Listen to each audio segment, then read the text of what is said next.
Centauri Carbon 2 Combo. How to replace the bottom panel. Remove the lid. Plug in the power supply cable. Turn the power switch on. Open the front door. On the touch screen, select Control Homing. Wait for the homing process of the toolhead to complete. Turn the power switch off. Unplug the power supply cable. Unplug the canvas communication cable. Release and remove the 16 screws, securing the back cover with a 2 mm Allen key. Remove the canvas extension cable from the gap on the chamber cooling fan side. Release and remove the 2 screws, securing the canvas extension cable with a 2 mm Allen key.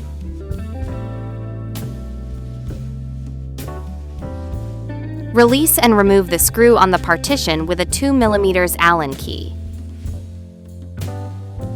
Release and remove the 6 screws on the back side of the partition with a 2 mm Allen key. Release and remove the 10 screws securing the bottom cover with a 2 mm Allen key. Remove the bottom cover. Loosen the 4 cable ties securing the power wires.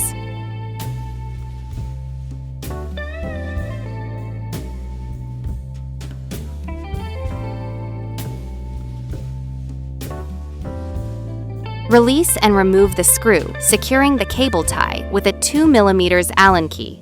Remove the cable tie. Remove the other 3 cable ties in the same way.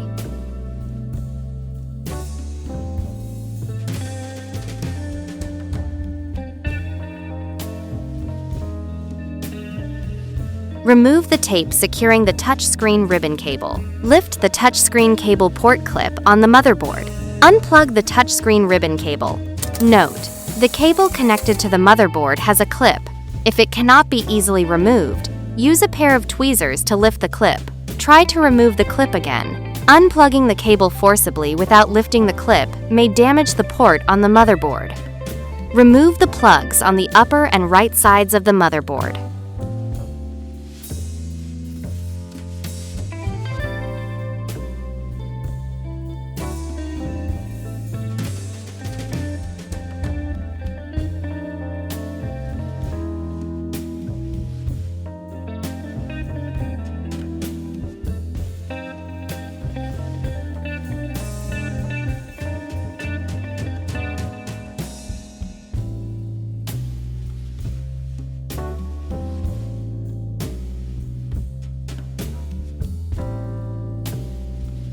Loosen the 2 screws securing the power wires with a Phillips screwdriver.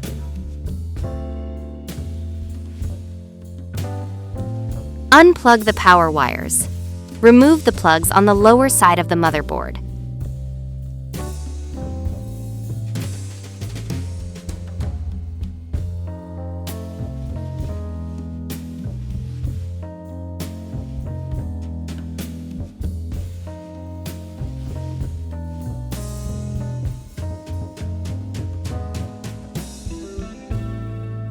Unplug the Wi-Fi antenna with a pair of tweezers.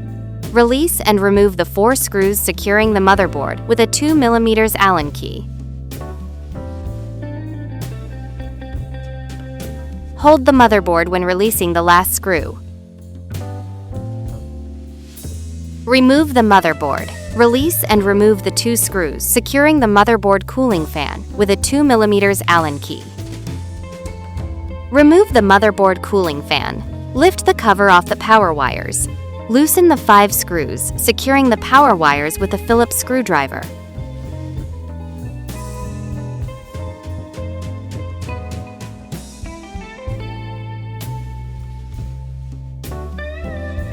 Unplug the power wires. Release and remove the 2 screws securing the power supply with a 2 mm Allen key.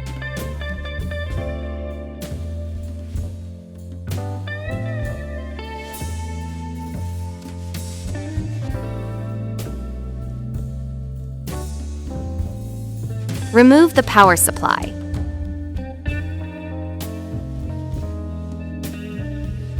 Release and remove the 2 screws securing the Z-axis timing belt tensioner with a 2 mm Allen key.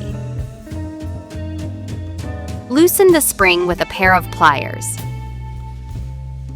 Remove the spring. Remove the Z-axis timing belt.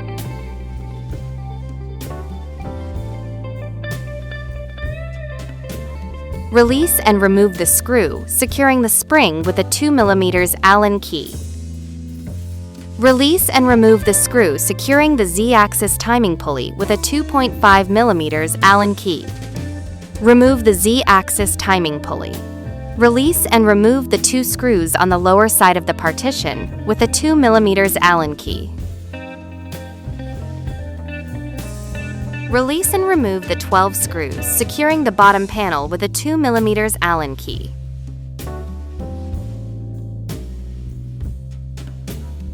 Open the front door. Move the partition slightly to the right. Gently push the bottom panel towards the chamber. Lift the bottom panel from the front door side. Install the new bottom panel from the front door side. Adjust the position of the bottom panel and align it with the screw holes.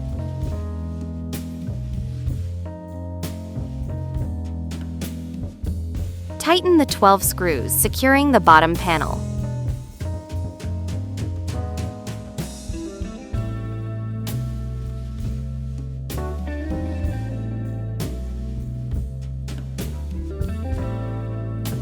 Tighten the 2 screws securing the bottom of the partition.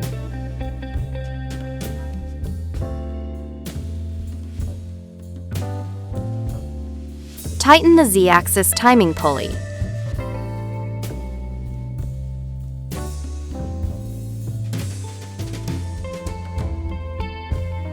Tighten the screw securing the spring. Install the Z-axis timing belt onto the timing pulleys one by one.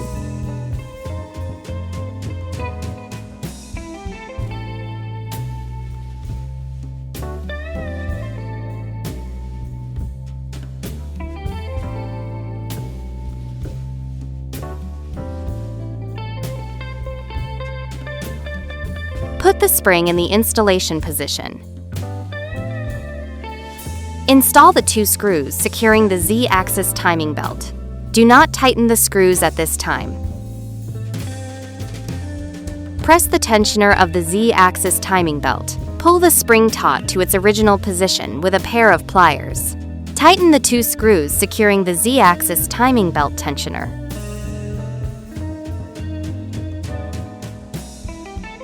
Put the cable tie in the installation position. Tighten the screw securing the cable tie.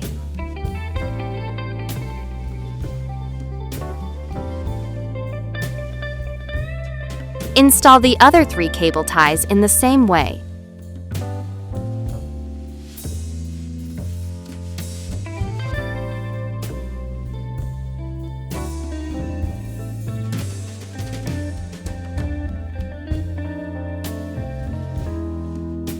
Put the power supply in the installation position.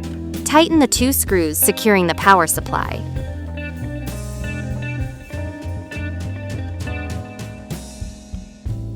Get the power supply wires. Insert the red wire into the V+ port. Secure the screw, securing the wire with the red terminal.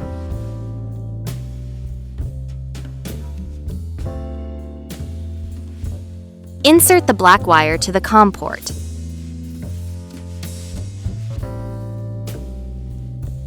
Secure the screw, securing the wire with black terminal.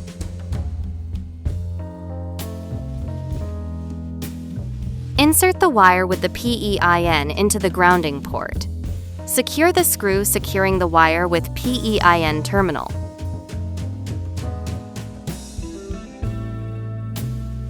Insert the wire with the N-in into the N port. Secure the screw, securing the wire with N-in terminal.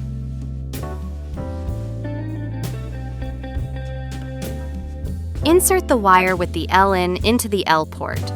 Secure the screw, securing the wire with L-in terminal.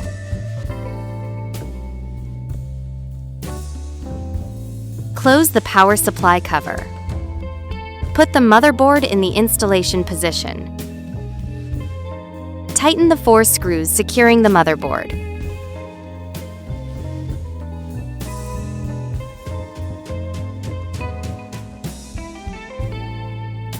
Put the motherboard cooling fan in the installation position. Tighten the 2 screws securing the motherboard cooling fan.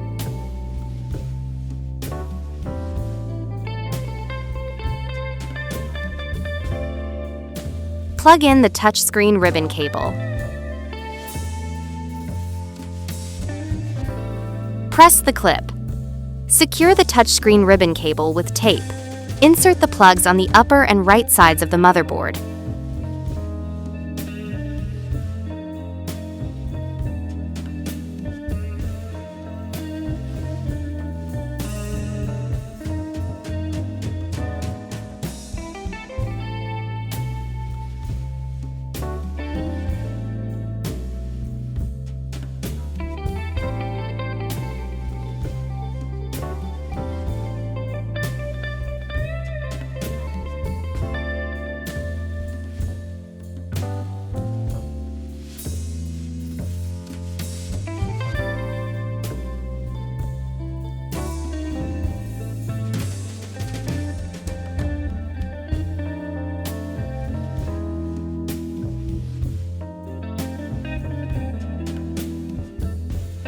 Plug in the Wi-Fi antenna onto the motherboard.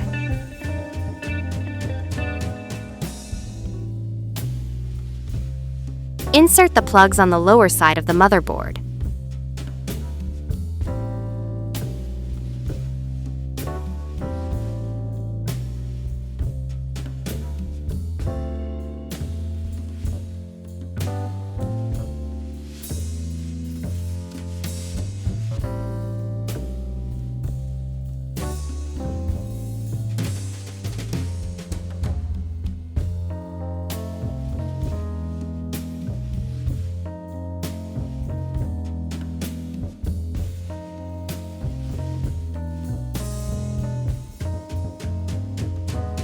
Insert the black wire into the PWR port on the motherboard. Secure the screw securing the power wire. Insert the red wire into the PWR plus port on the motherboard. Secure the screw securing the power wire. Secure the wires with cable ties.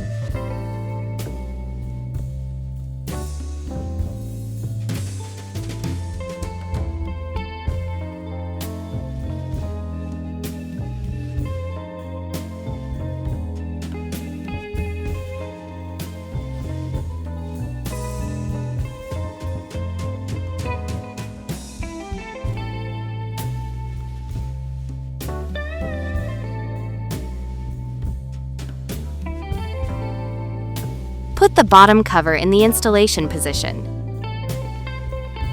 Tighten the 10 screws, securing the bottom cover with a 2 mm Allen key.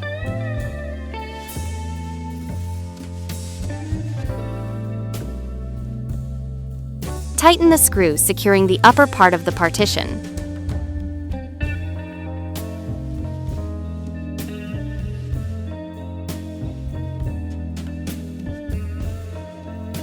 Tighten the 6 screws securing the back side of the partition.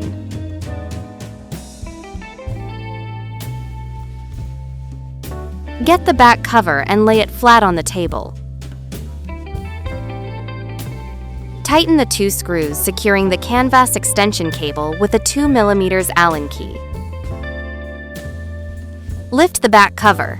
Insert the canvas extension cable into the gap on the chamber cooling fan side. Put the back cover in the installation position. Tighten the 16 screws securing the back cover.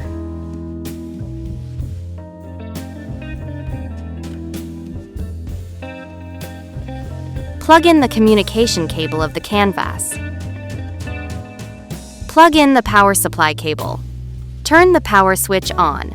On the touchscreen, select Settings, Calibration, One-Click Self-Check, Input Shaping, Automatic Leveling.